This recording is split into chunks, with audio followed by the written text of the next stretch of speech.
Since childhood, I had known that I was destined to become the wife of the Xie family's third son. Xie Shen Zhi was devoted to Buddhism, so while other girls flew kites and played on swings, I spent my days in the Buddhist hall chanting scriptures.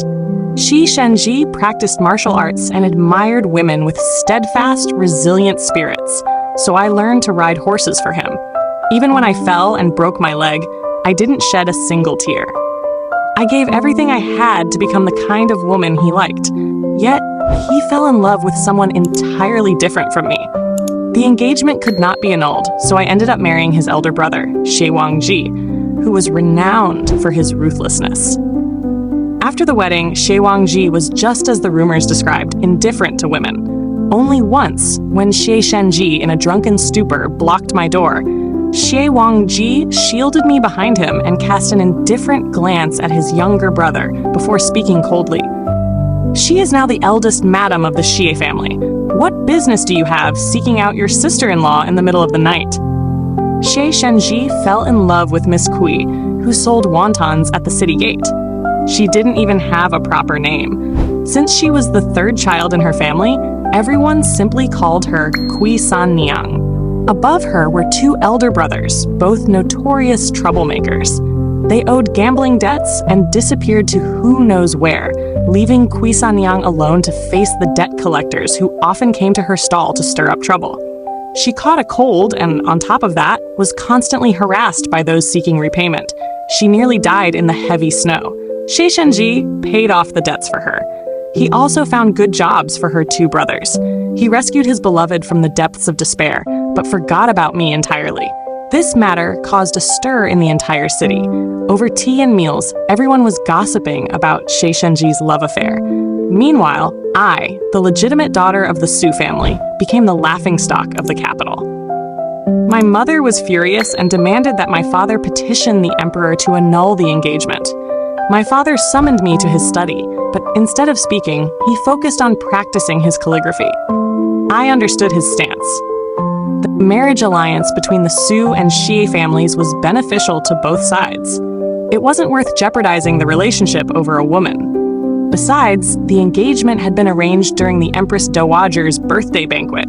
Bringing the matter before the emperor would be far too disgraceful. The word my father was writing was endure. I told him that I would go and meet Xie Shen Zhi myself. He nodded, set down his brush, and turned to pull a book from the shelf, engrossing himself in it. As I stepped out of the study, I felt a pang of bitterness. Unable to hold it in, I turned back to ask him, "Endure has a blade hovering above a drop of blood. If, after marriage, Xie Shen Zhi mistreats me, what should I do?" My father slowly lifted his head from the desk. His gaze was sharp and cold, radiating a chilling ruthlessness that carried a hint of bloodlust. He spoke each word deliberately. "No one dares to bully a daughter of the Su family, you can rest assured." At first, no one would have thought that Xie Shen Zhi would fall in love with a common girl who ran a food stall. Xie Shen Zhi was often busy with official duties, frequently returning to the city just as the curfew began. He disliked troubling the household servants to prepare meals late at night, so he often settled for a simple bowl of wontons near the city gate. Over time, that bowl of wontons became a habit for Xie Shen Zhi. One day, the wonton stall was gone. At first, Xie Shen Zhi didn't pay much attention to it. He waited for about a month, but the stall never reappeared. Eventually, he sent someone to investigate. It wasn't hard to find out. Everyone in the area seemed to know something. With just a few casual inquiries, the answer was revealed. For the first time, the usually aloof Xie Shen Zhi lowered his head and listened intently to the life story of a woman. He extended his hand to her, offering her his support. I guess that the woman running the wonton stall probably wouldn't discuss Buddhist scriptures with Xie Shen Zhi, nor would she join him on horseback rides. Still, when I imagined what their life would be like if they really got together, I pictured Xie Shen Zhi returning late at night as usual, only to find the room still brightly lit. Inside, a woman with her hair tied back would be standing by the stove, serving him a steaming hot meal. No matter how I envisioned it, the scene felt undeniably heartwarming. I went to see Xie Shen Zhi. He was probably very busy. I waited for 4 hours, only to be met with a servant's message. Master is still entertaining guests. Miss Su, perhaps another day would be better. I wasn't someone who clung on relentlessly. Seeing that it was still early, I instructed the coachman to take me to visit Quisan Niang's place. The wonton stall by the city gate had long been closed. Xie Shen Zhi had set up a new shop for Quisan Niang. The shop wasn't located in the busiest part of the capital, but rather at the head of a quiet and slightly secluded alley. With the wealth of the Xie family, it would have been easy to keep Quisan Niang like a pampered songbird. But songbirds weren't usually allowed to appear in public and run businesses. Xie Shen Zhi had granted her the freedom to continue doing what she wanted, while deliberately choosing a serene location for her shop. It was clear he had put thought into it. The shop was small, but very clean. When I arrived, the lunchtime rush had passed, and there were only a few customers inside. Quisan Niang no longer made wontons. The sign at the shop's entrance now advertised hand-pulled noodle soup. The wonton soup by the city gate would forever remain a dish exclusively for Xie Shen Zhi. I sat in the carriage, peering through the curtain, gazing at the girl rolling out dough in the distance. It was too far to make out the expression on her face. All I could see was her bright red headband, her sleeves rolled up to her elbows, and her swift, efficient movements. It was completely different from what I had imagined. I had heard about Quisan Niang's life story and thought she would have a gentle demeanor. The alley was quiet, so my carriage was conspicuous. Quisan Niang had clearly seen me. She hesitated for a moment, wiped her hands clean, and walked over to the carriage. "May I ask, is the lady in the carriage the daughter of the Su family?" "What is it?" The person outside said. "I heard young Master Xi mention you, miss. This shop was opened with the silver he lent me. Once I earn enough, I'll repay him." I fiddled with the Buddhist prayer beads I always wore on my wrist, but before I could respond, the sound of galloping hooves came from behind. Xie Shen Zhi, who had been entertaining guests, pulled his reins tightly, his face cold and his demeanor tense as he positioned himself protectively in front of Quisan Niang. In an urgent voice, he said, "Miss Su, if you have any issues, direct them at me. What's the point of making things difficult for a young woman?" I froze, my mouth slightly open, and after a long pause, asked the coachman, "Did I make things difficult for her?" The coachman replied, "Of course not, miss. You've said not a single word since arriving here." I turned to the woman with her sleeves half rolled. "Did I make things difficult for you?" She seemed startled, clutching Xie Shen Zhi's sleeve as she softly said, "Young master, what are you doing? You've misunderstood Miss Su." The color on Xie Shen Zhi's face gradually drained, a hint of shame creeping over him. I understood what Xie Shen Zhi was worried about. The Su family was powerful. If I were to beat Quisan Niang to death in the middle of the street, no one would dare question it. But I, Su Muyun, had my own pride and dignity. I had only wanted to see for myself what kind of girl I had lost to. "I apologize," he said. "San Niang is different from you. I was momentarily impulsive and acted rashly toward you, Miss Su." I had waited outside Xie's residence for him for 4 full hours. Yet when Quisan Niang was in trouble, he arrived in an instant. The sun was already tilting westward. Behind Xie Shen Zhi, a blazing red sun sank fiercely toward the horizon. In that instant, I suddenly envisioned the decades to come. I would be stuck between Xie Shen Zhi and another woman, and just because I was of noble birth, everything I did would be wrong. Speaking loudly would be seen as arrogance. Not speaking would be seen as using my status to intimidate. Sitting and looking at Quisan Niang would be seen as looking down on her. Standing and looking at Quisan Niang would be seen as scolding her. I would be trapped in the inner courtyard, day after day, hoping that a husband who didn't love me would change his mind. Suddenly, it all felt so meaningless. The 8 years I had spent loving Xie Shen Zhi also felt meaningless. I had knelt before Buddha and kowtowed 3,000 times for him. I had tamed wild horses for him. I had dreamed countless times of my life after marrying Xie Shen Zhi. We had equally matched family backgrounds, shared hobbies, and even a marriage decree bestowed by the Empress Dowager. It was as perfect a match as could be. But in the end, it couldn't overcome the fact that Xie Shen Zhi did not love me. I think it was in that moment that I gave up on him. I bit my lip, forcing my tears back into my eyes. The effort made my voice tremble with a sour undertone. Young Master Xie, are you aware of the marriage agreement between the Xie family and the Su family? Of course, but this matter requires careful consideration. I calmly interrupted him. Your second brother is already married. The daughter of the Su family will not be a concubine. Therefore, please convey this to your grandmother. I kept a faint smile on my face, though the hand hidden in my sleeve trembled uncontrollably. I straightened my back as much as possible and said my final words to Xie Shen Zhi. The engagement cannot be annulled, so I will marry your eldest brother. I had loved Xie Shen Zhi for many years. The first time I met him, I was only 6 or 7 years old. At that time, I accompanied my mother to Jinshan Temple to offer incense. While she listened to the master's teachings in the front hall, I grew restless and sneaked off to play in the back courtyard. I greedily tried to pick a lotus flower from the pond and accidentally fell into the water. A young novice monk pulled me out. I was soaked from head to toe, my socks caked in mud, and I even lost a shoe.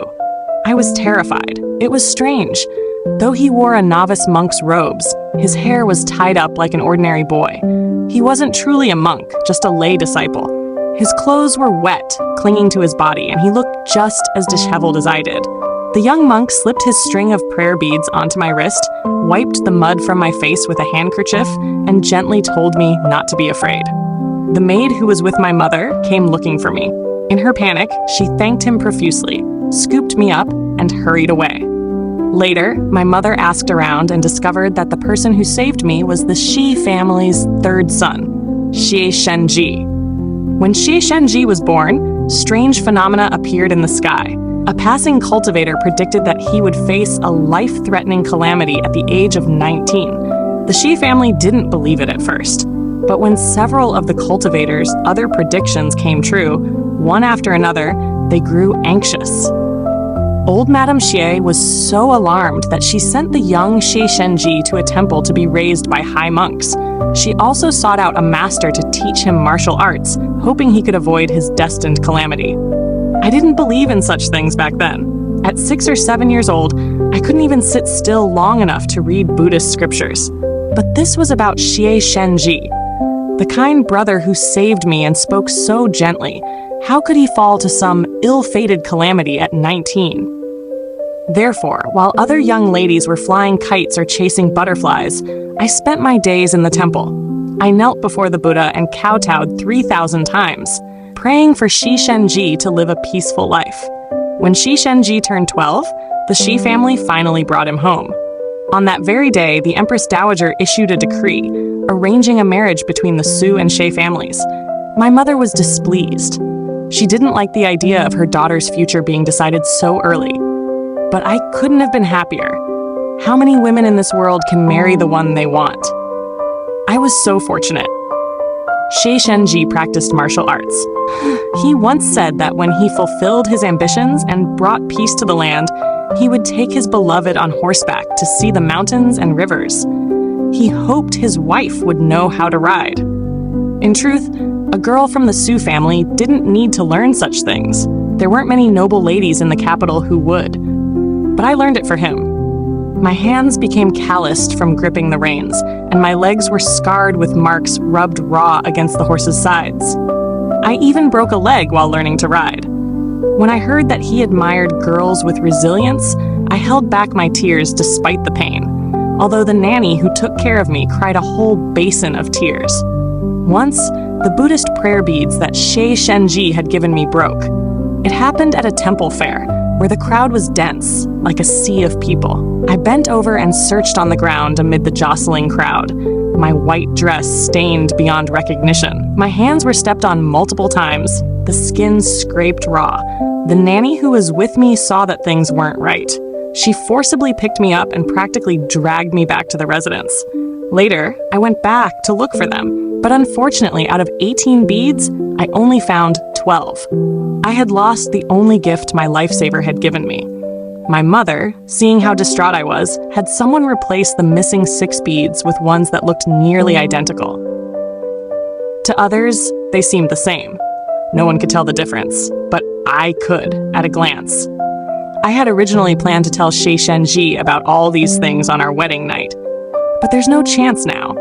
When my mother heard I had changed my mind, she was so shocked that she accidentally knocked over her teacup.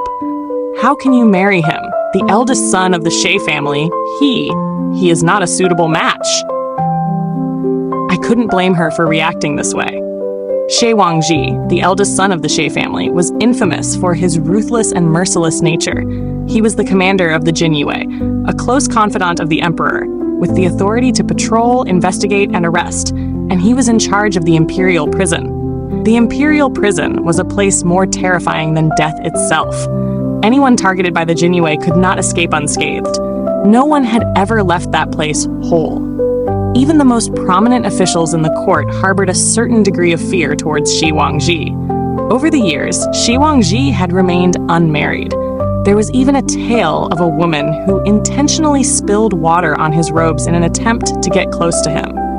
Yet, before she could get anywhere near him, Xie Wang Zhi had dislocated her arm with a single move.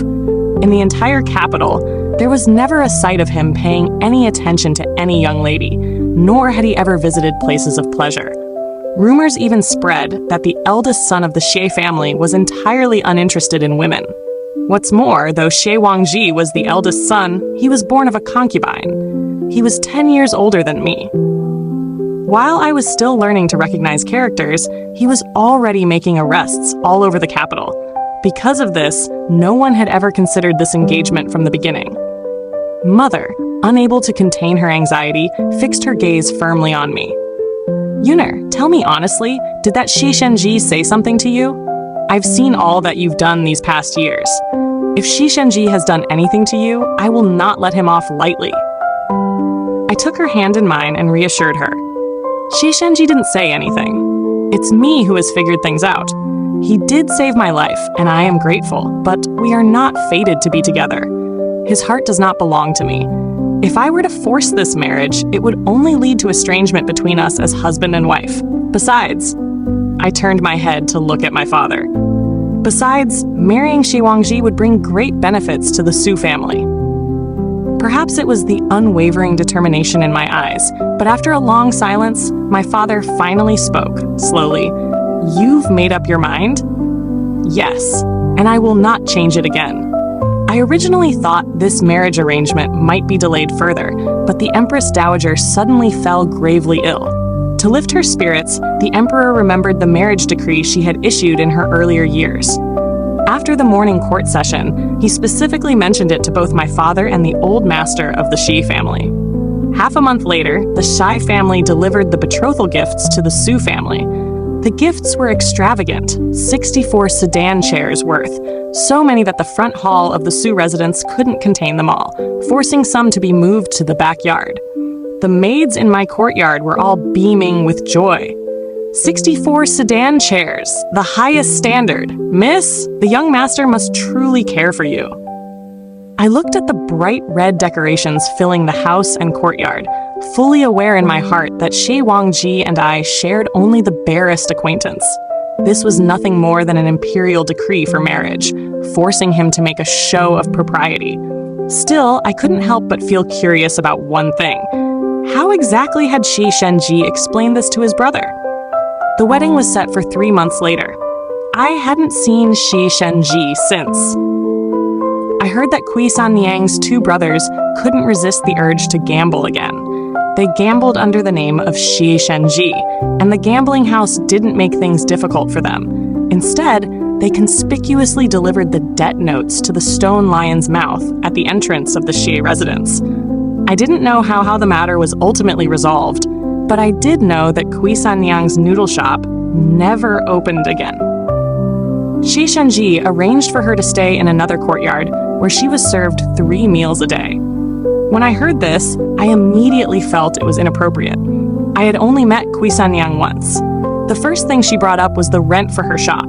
It was clear that she had her pride and cared deeply about those rumors accusing her of clinging to Xie Shen Zhi. If she truly became a kept woman, as the rumors suggested, it would surely lead to conflicts between her and Xie Shen Zhi. But none of this had anything to do with me anymore. I focused on embroidering my wedding gown. As the weather gradually warmed, Miss Song of the Duke's residence, whom I had known since childhood, invited me to visit the jewelry pavilion in the southern part of the city to pick out some accessories for her upcoming birthday. Not to mention my mother, even Song Ruoxi was very curious about my sudden engagement to Xie Wang Zhi.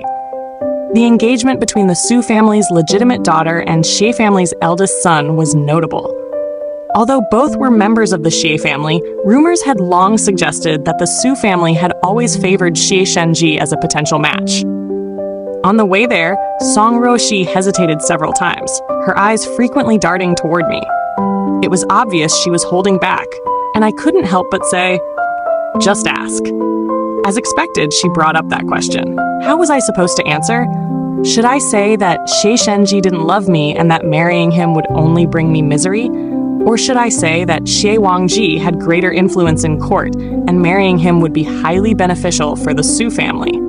After a moment of thought, I forced myself to say, to be honest, I've admired Xie Wang Zhi for a long time. Just then, a team of Jinyue galloped past us, clearly on an official mission. The leading figure rode a black horse, his clothes embroidered with a hidden pattern of flying fish, a sword at his waist. His face was cold and stern, his expression indifferent. It was him. My breath caught, and my heart skipped a beat. Song Ruoxi seemed unaware of who had just ridden past.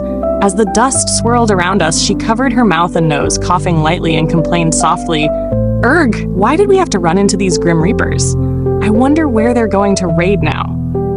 After a pause, she returned to the topic at hand, her gaze intense. "You've admired Xie Wang Zhi for a long time? How come I never knew about this?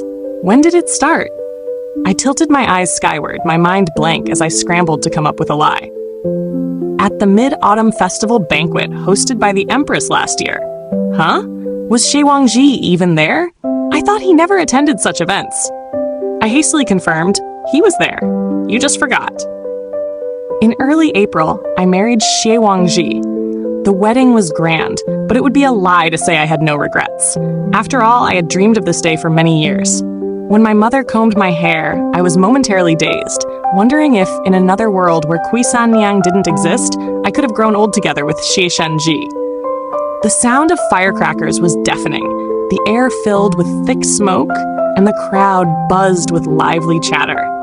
Before stepping into the bridal sedan chair, I misjudged the step and accidentally kicked the doorpost, nearly falling. A hand reached out quickly to steady me. I looked toward my side. Through the red veil, I could only make out a blurry silhouette. I whispered my thanks, but the surrounding noise was so loud that I wasn't sure if he heard me. Xie Wang Zhi was born of a concubine, and his mother had passed away. Among his brothers, he was the eldest and held a high-ranking position in the court. Therefore, he had long moved out of the Xie family's main residence to live in a separate estate. However, since this was a wedding, it was necessary to return to the main residence to meet all the relatives and serve tea to the old master of the Xie family as the new daughter-in-law. The veil was lifted by a ceremonial rod. The first thing I saw was a pair of thin lips, followed by a prominent nose. When I looked up, I unexpectedly met Xie Wang Zhi's gaze. I had seen him many times before. Most of the time, he was rushing about, with a sword hanging at his waist. I had only caught brief glimpses of him. This was the first time I had looked at him so closely. Xie Shen Zhi was cold and aloof, but this Xie family eldest son, though he bore a slight resemblance to him, had features that were much sharper. Perhaps it was because of his years spent as a Jinyue, steeped in blood. The crowd was boisterous, cheering and jeering. My face flushed. I gave Xie Wang Zhi a shy smile. He seemed stunned, then slowly smiled back, the hostility in his expression dissolving like smoke. The wedding was lavish, and many guests had come to witness it. I overheard some of them gasp in admiration, marveling at the bride's beauty. As the legitimate daughter of the Su family, raised with utmost care and refinement, my demeanor and grace could rival those of the princesses in the royal palace.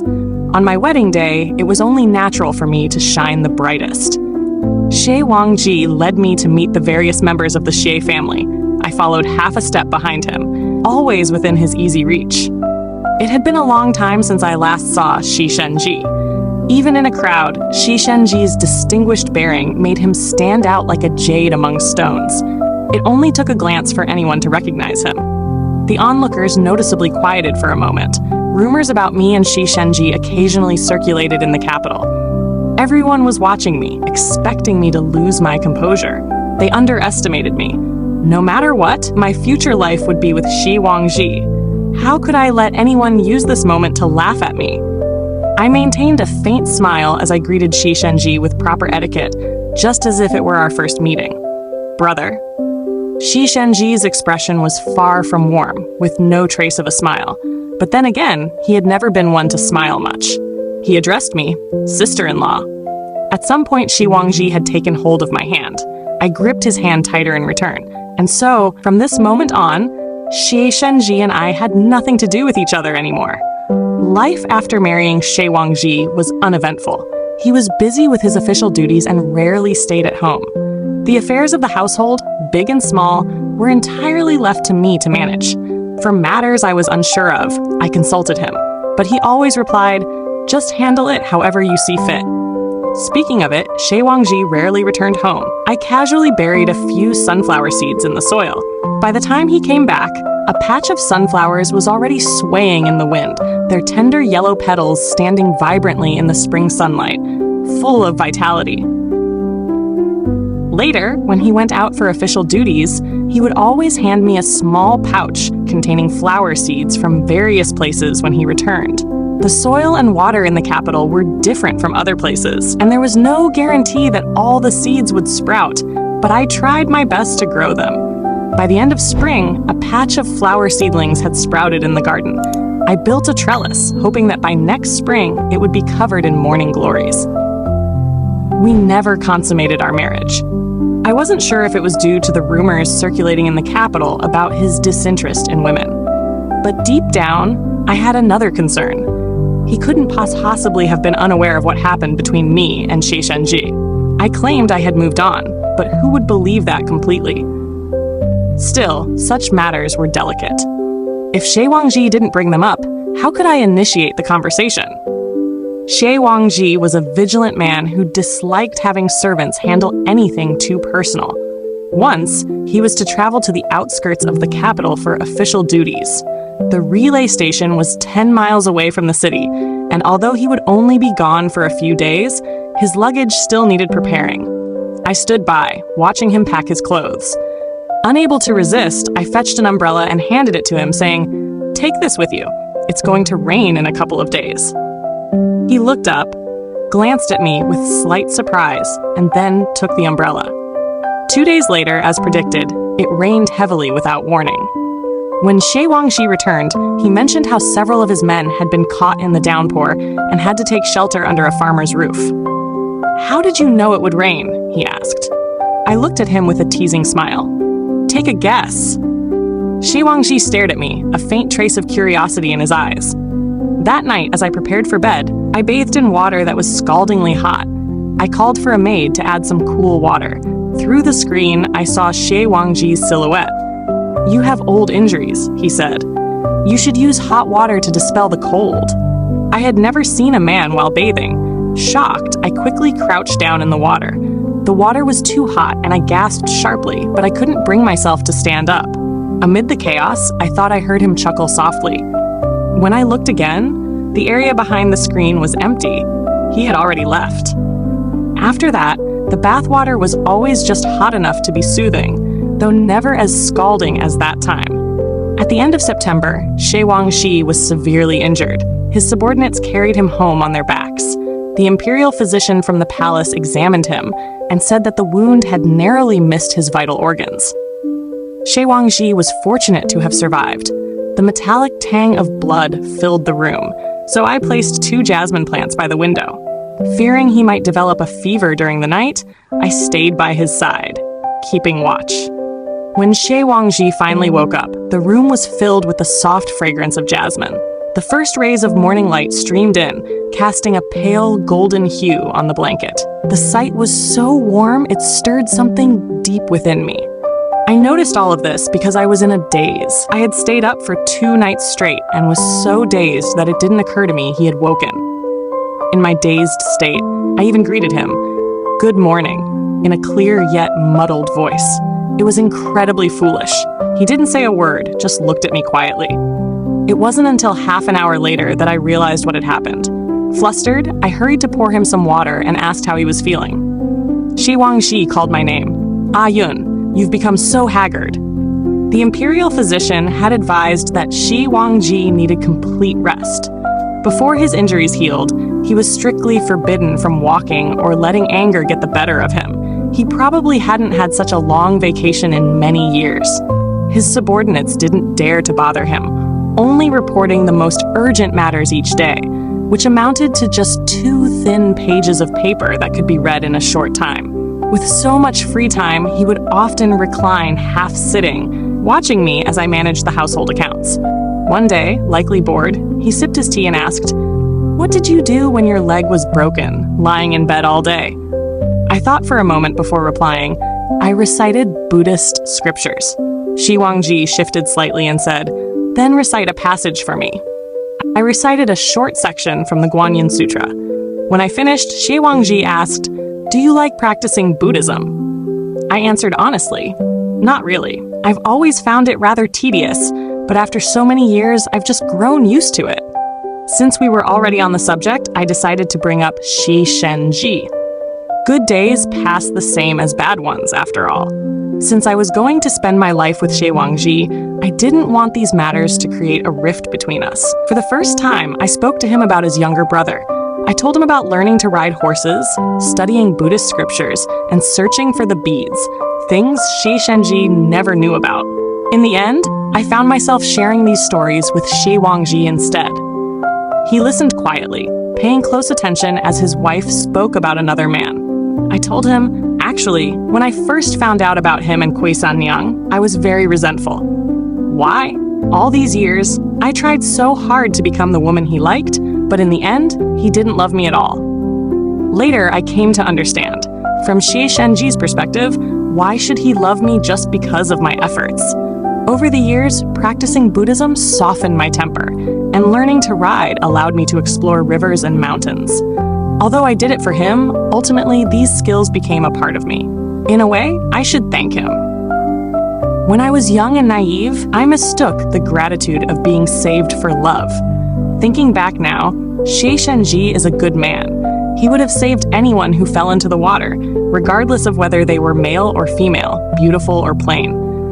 What I fell in love with, perhaps, was not Xie Shen Zhi himself, but the time and energy I poured into chasing him. All these wasted years were nothing more than my own self-inflicted torment. By the time I finished, tears had gathered at the corners of my eyes. Yet, there was also a sense of relief, as if I had finally let go. Xie Wang Zhi beckoned me over. He brushed a stray lock of hair behind my ear and said softly, "When I recover, let's go horseback riding. I've raised 2 little foals. They're twins. By the time I'm healed, they'll have grown up. Tomorrow, I'll have someone bring them over for you to see." I looked at him in surprise and joy. Feeling a bit awkward, Xie Wang Zhi turned his face away, lightly clearing his throat with a clenched fist. Realization dawned on me. "Oh, does your wound hurt? I'll go check if the medicine is ready." Walking along the corridor, I turned a corner and saw 2 scrolls of calligraphy and a ginseng root placed there. I called for the servant on duty. The servant was startled and said, "What? The 3rd young master didn't bring them in?" "The 3rd young master?" I asked. "Yes, just now. The 3rd young master brought these items, saying he was here to check on the eldest young master's injury." I glanced outside, but all I saw were swallows flying up to the eaves. Xie Shen Zhi's figure was nowhere to be found. Kui San Niang's 2 brothers were dead. They died in the desolate lands outside Jinling City's gates, their bodies horrifically mutilated, hacked into pieces by a flurry of blades. After the incident with the stone lion, old Madame Xie issued a stern command for these 2 to leave the capital, Babista, so as not to bring further disgrace to the family. It was Xie Shen Zhi who arranged for them to go to Jinling City. The Xie family had no influence there, so Xie Shen Zhi asked a friend to help them secure jobs, hoping that being away from the shelter of the Xie family would compel them to mend their ways. But things didn't go as planned. When the Kui brothers arrived in Jinling, they became even more reckless, frequenting gambling houses and brothels, living a life of debauchery. Xie Shen Zhi's friend was constantly harassed by debt collectors and had written to him several times, clearly exasperated. Song Ruoxi, who had a distant maternal uncle working as an official in Jinling, was the first to catch wind of the news. In her letter, she asked me, "What do you think Kui Sanniang will do when she finds out?" If I were Xie Shen Zhi, I would have kept it tightly under wraps. But somehow, Kui Sanniang found out.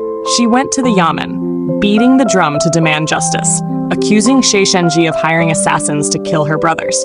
The scandal caused an uproar in the capital. There were many young masters in the capital who kept mistresses, but Xie Shen Zhi was the first to get himself into trouble by being bitten back.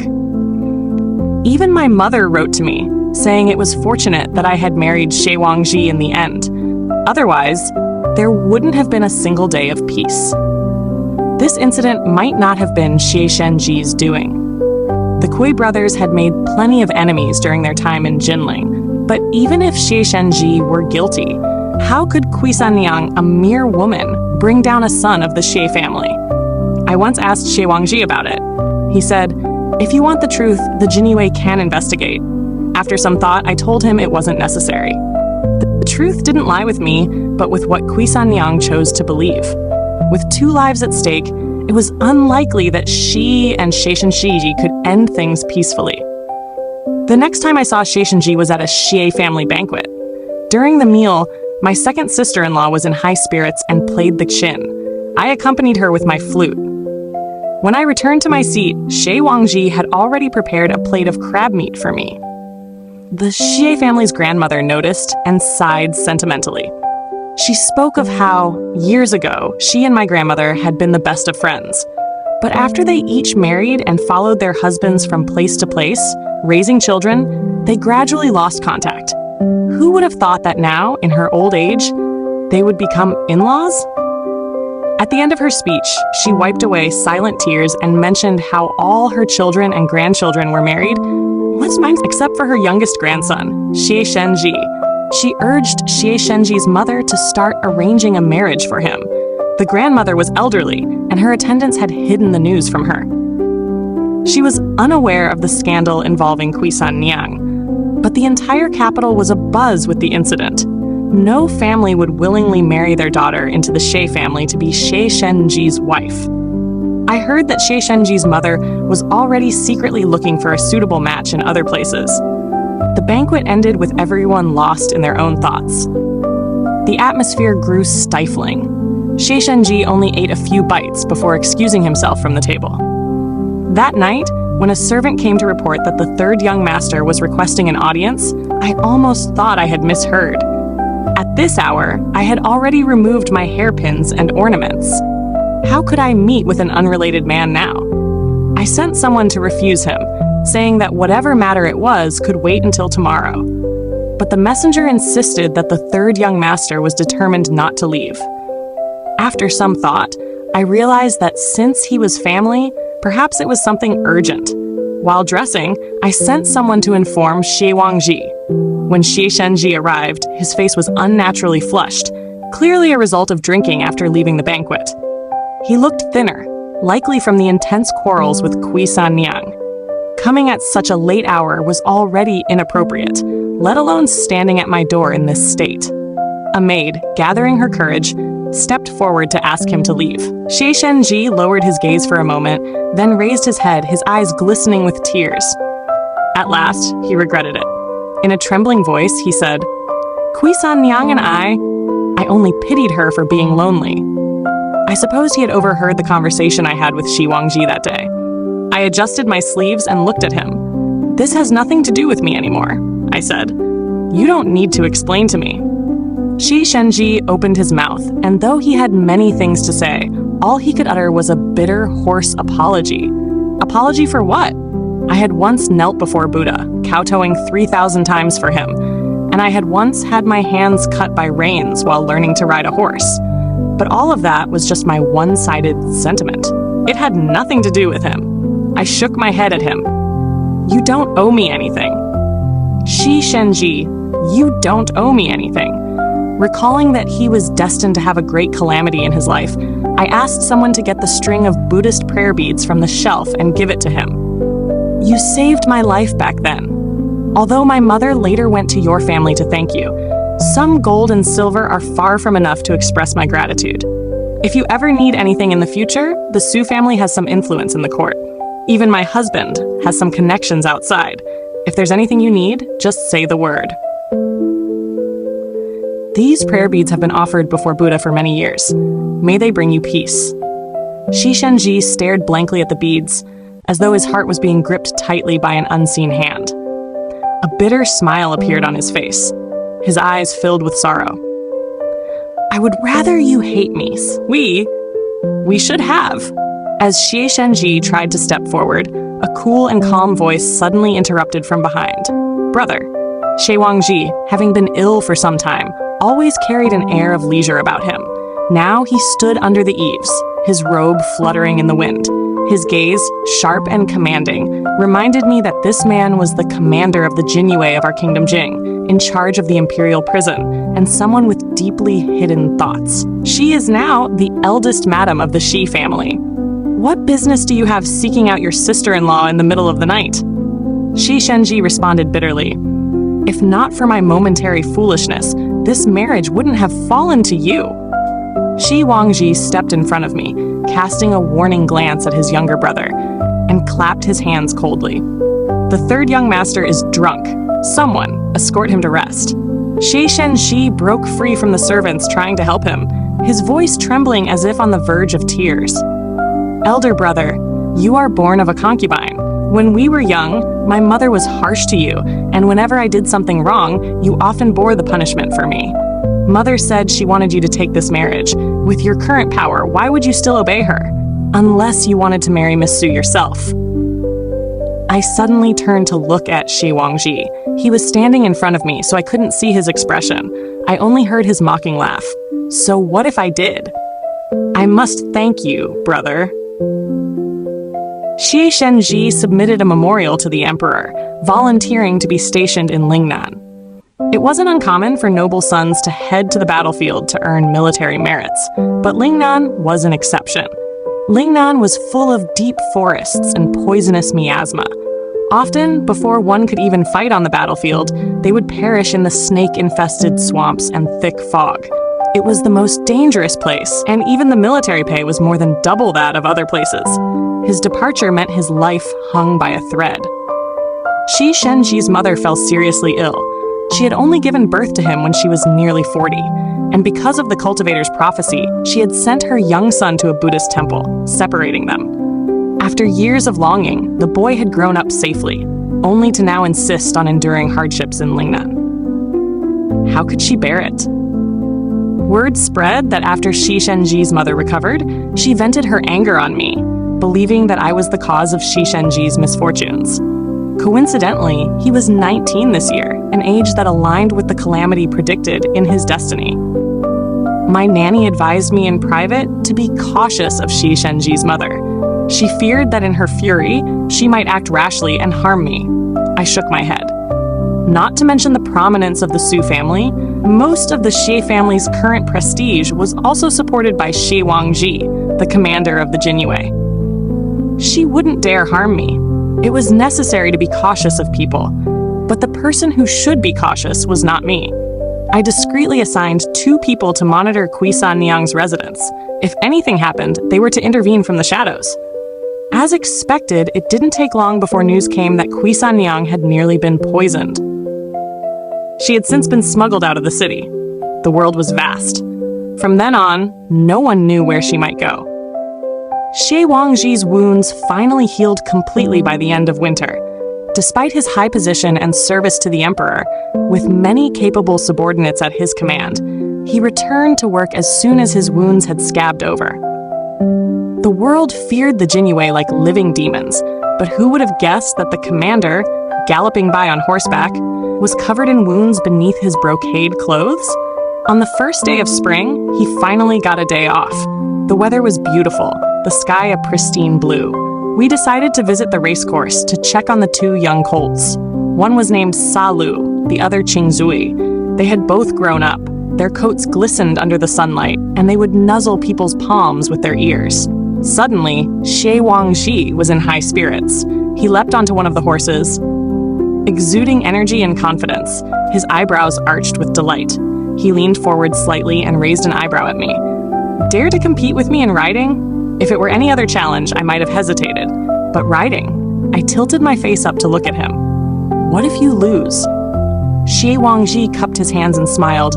Then I'll be at the disposal of you, my wife. My heart pounded loudly. Since our marriage, Xie Wang Zhi had addressed me as wife many times. But it had always felt perfunctory, just a title. No different from calling a cat or dog. Never before had he done it like this, with a smile in his eyes, unrestrained and bold. Feeling a bit embarrassed, I turned my face away and said lightly, "Then you must keep your word." The wind filled my robe, dust swirled at my sides, and the sound of hooves thundered like rolling drums. I had never ridden so fast before. The wind rushing at my face felt as sharp as blades, yet I gritted my teeth, squeezed the horse's flanks tightly, and lashed the whip hard. The speed was like a meteor streaking through the sky. Xie Wang Zhi kept close to my side, almost neck and neck with me. Galloping at full speed, all my frustrations were left behind. I exhaled a deep breath, feeling a surge of exhilaration spread through me. Just one last stream to cross, and we would reach the end of the track. I raised my whip and swung it hard. Qingzui neighed to the sky and leaped over the rocky stream first. I had won. My heart leapt with joy. I reined in my horse and turned back to ride upstream, calling his name loudly. Xie Wang Zhi? What? He was smiling too, his eyes sparkling and the corners of his lips curved upward. Why do you want to marry me? I was the legitimate daughter of the Su family, and there had long been an arranged marriage between our families. But why did you marry me? I wanted to hear the reason I didn't know. What exactly was it? Xie Wang Zhi laughed heartily. I knew you were going to ask that. Promise me you won't be mad if I tell you. I'm no match for you on horseback, so if you storm off, I won't be able to catch up. I raised my whip, making a solemn vow. I won't get mad. Just say it. At first, it was curiosity.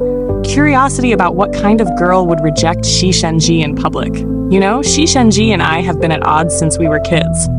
And then, later, I heard that girl say she had admired me for a long time. She was so serious as she fabricated the story. Stop! You're not allowed to say anymore! Blushing furiously, I was about to teach Xie Wang Zhi a lesson, but he was prepared. Laughing aloud, he cracked his whip and spurred his horse forward.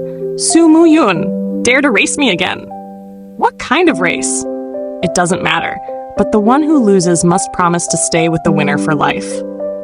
The sun was shining brightly, the scent of fresh grass filled the air, and the stream reflected the shimmering light.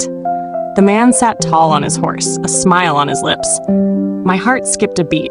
I spurred my horse to catch up. Let's compete then. I'm not afraid of you. This is the end of the main story. Next, I will tell you about the extra part. Xie Shen Zhi returned to the capital 2 years later. By then, the streets and alleys were buzzing with other news, and no one mentioned his affair with Kuei-san Niang anymore. He returned to the Xi residence without incident. After 2 years of honing himself in the military, Xie Shen Zhi had tanned and developed an even more composed demeanor. When he left, his mother cried inconsolably, saying that if he dared to go, he shouldn't bother coming back. Yet now that he had returned, dusty and travel-worn, she seemed to have completely forgotten her harsh words from back then. His return was to assume a new position. The emperor had issued a decree appointing him as the deputy commander, responsible for assisting with the capital's city defense. Xie Shen Zhi had long known that upon his return, he would inevitably meet Su Mu Yun, the Su family's young lady who had almost become his wife. He had thought it over countless times during his journey back. Time had passed, and those events were now 2 years behind them. When they met again, it should be in a proper manner. In a letter, his mother had mentioned that Su Mu Yun was already pregnant and expected to give birth by the end of the year. But when he actually saw Su Mu Yun through the screen, Xie Shen Zhi couldn't help but clench his fists. Su Mu Yun was trimming a dwarf pine while speaking to Xie Wang Zhi, saying that she had already prepared a gift for the Empress Dowager's upcoming birthday. With the year-end festivities approaching, she suggested that Xie Wang Zhi mingle more with his colleagues. This was the kind of reminder a wife would give her husband. Xie Wang Zhi appeared to be listening attentively, but in truth, his entire focus was on Su Muyun. He watched her hands gripping the scissors with a tight gaze, worried that she might accidentally hurt herself.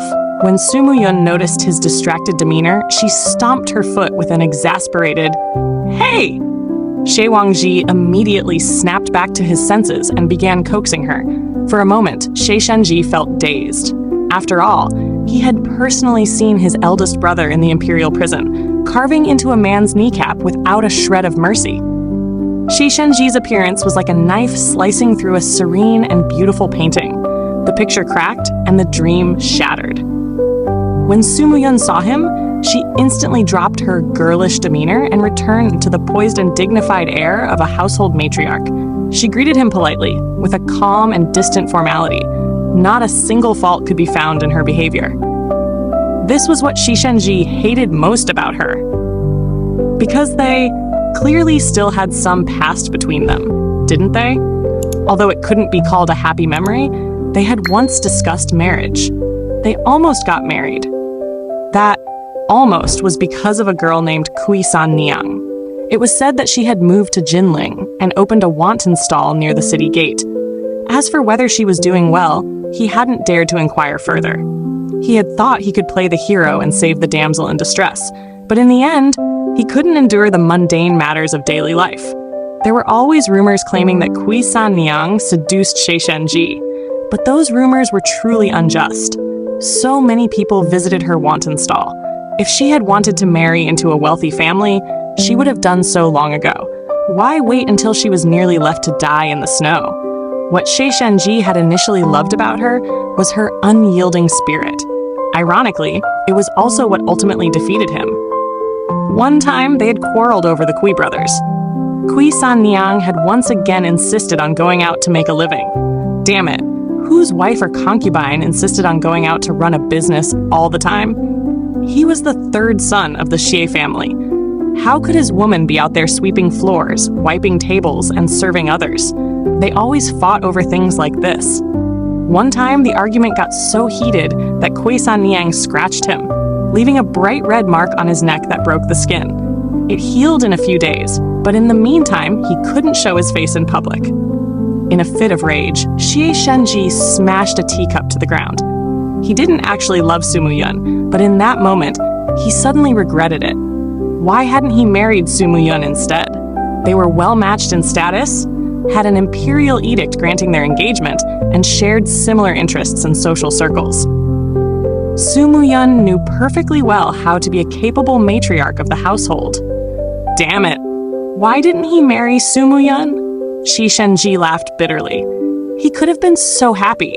Why had he given that happiness away to his elder brother? Xie Shen Zhi had always been someone who never regretted his decisions. But in this matter, he couldn't stop himself from thinking about it again and again. The thought grew in his heart like an uncontrollable vine, especially whenever he saw them together as a couple. He had visited his elder brother's villa once. The household rules there were strict, and the servants, fearful of punishment, were always on edge, creating a tense atmosphere devoid of warmth. But now that Su Muyun was there, she treated the servants kindly, and the maids of the household worked in a much more relaxed environment. A garden had even appeared at some point, with purple morning glories climbing up the trellises. And him? He had become a laughingstock in the capital, dragged into court by Kui San Niang. His mother didn't say anything, but gray hairs had appeared at her temples. Xie Shen Zhi had once been bitten by a poisonous insect in Lingnan and had a fever for 3 days. When he woke up, he was tightly clutching the Buddhist prayer beads he always wore. Others said he was lucky to be alive. Only he himself knew.